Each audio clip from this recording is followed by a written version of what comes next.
என்கிட்ட நேரம் விருப்பம் இல்ல. ஆனா ஆசீர்வாதம் ஆண்டவரே உண்மை உள்ளவர் பரிபூர்ண ஆசீர்வாதம் என்று சொன்னீரே. சொன்னாண்டாப்பா நான் நீ உண்மையா இருக்கிறியா? கேள்வி கேட்கிற அளவு வச்சுக்கிறார். அல்லேலூயா. எங்களுடைய வாழ்க்கையில கர்த்தர் நாம் உண்மை உள்ளவர்களா இருக்க வேண்டும் என்று சொல்லி ஏசப்பா எதிர்பார்க்கிறார். பொய் சொல்லக்கூடாது. ஆமா இல்லையா? சின்ன காரியமோ பெரிய காரியம் என்ன செய்யக்கூடாது? பொய் சொல்ல கூடாது. களவு செய்ய சொல்லுங்க எல்லாரும், களவு செய்ய கூடாது. முரட்டாட்டம் பண்ண கூடாது. ஆண்டவருக்கு முன்பு உண்மையா இருக்க. அற்புதமா எங்களை ஆண்டவர் நடத்துவார். அல்லேலூயா. கொஞ்சத்தில் உண்மை உள்ளவனே, நீ அநேருக்கு அதிகாரியா இருக்கிறார். கடைசி நாட்கள் ஆண்டவங்களை எப்படி அழைப்பார்? அதாவது கொஞ்சத்தில் உண்மையுள்ளவனே தேவனுடைய ராஜ்யத்தின் மகிமையில பிரவேசி. உண்மை முத்துவமான ஊழியக்காரனே என் தேவனுடைய சந்தோஷத்துக்குள்ள பிரவேசி என்று ஆண்டவர் சொல்லுவோம். அல்லேலூயா. அப்படி சொல்ற அளவு நாம் வாழ வேண்டும். தகுதி இல்லாம இருக்கலாம், பணம் இல்லாம இருக்கலாம், வசதி வாய்ப்பு இல்லாம இருக்கலாம், கஷ்டங்கள் மத்தியில் இருந்தாலும் கர்த்தர் கடைசி நாட்களில் 2ஆம் வருகையில உண்மை முத்தமான ஊழியக்காரனே என்னுடைய ராஜ்யத்துக்கு பிரவேசி என்று சொல்லுகிற அளவு நாம் வாழ வேண்டும் என்று சொல்லி தேவன் நம்மிடத்தில் எதிர்பார்க்கிறார். ஆமென். உண்மை இல்லாத ஊழியம் செய்கிறவர்கள், உண்மை இல்லாம கர்த்தாவை கர்த்தாவை என்று கத்துகிறோம். மத்திய 7:21 இயேசுவாமி சொல்லுகிறார், என்னை நோக்கி கர்த்தாவை கர்த்தாவை என்று கத்துகிறவன் பரலோக ராஜ்யத்திலே பிரவேசிப்பதில்லை. நம்முடைய நாமத்தினாலே தீர்க்கதரிசனம் உரைத்தோம், அற்புதங்களை செய்தோம், வல்லமையா ஊழியம் செய்தோம், இரவு பகலா ஊழியம் செய்தோம், சாப்பாடு இல்லாம ஊழியம் செய்தோம். ஆண்டவர் என்ன சொல்லுவார்?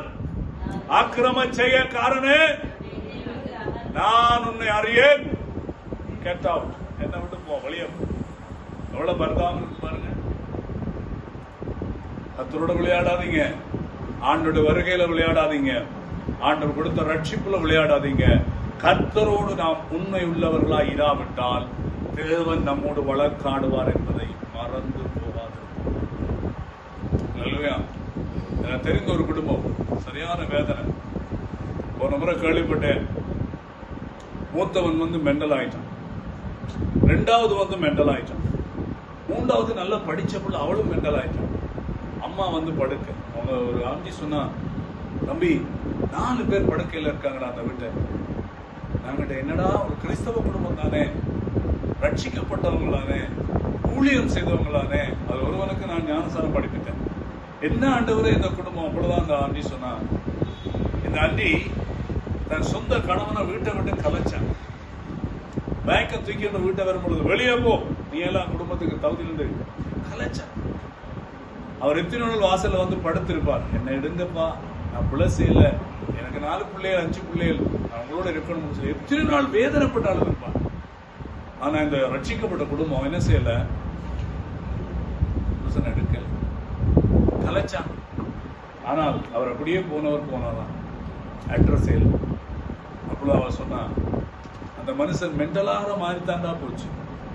இன்னைக்கு இந்த குடும்பத்துல 4 பேர் பாதிக்கப்பட்டிருக்காங்க.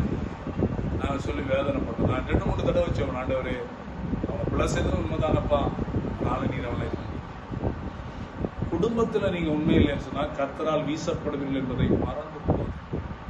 ஆமென்.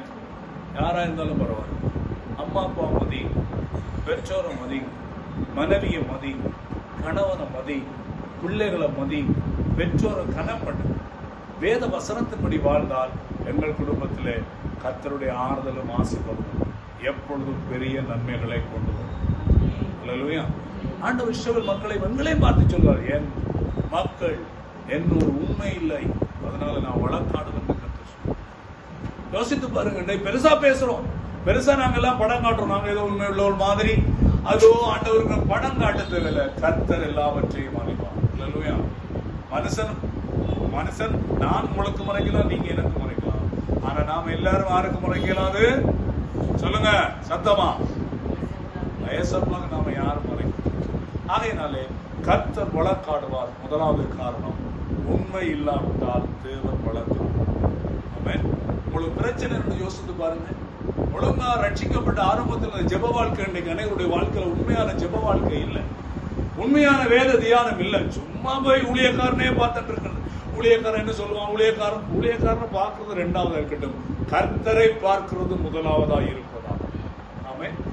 இன்றைக்கு நம்முடைய வாழ்க்கையில நாம கர்த்தரோட உண்மையா இருந்தால், நான் சொல்றேன், கர்த்தர் எங்களை அற்புதமாய் நடக்கும்.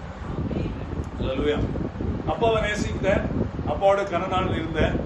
ஆனா யோசித்த ஆண்டவரே, அப்பாவை பராமரிக்கிறது கஷ்டம், என்ன ஆண்டவரே செய்யறது? நான் யோசிப்பேன், ஜெபம் பண்ணிட்டேன், ஆண்டவரே எனக்கு அனுபவம் இல்லப்பா, பெம்பஸ் மாத்தணும், அப்பா ஒரு ஆள் பிடிக்கத்தான் பெம்பஸ் மாத்தணும், நான் ஜெபம் பண்ணிட்டேன். ஆண்டவர்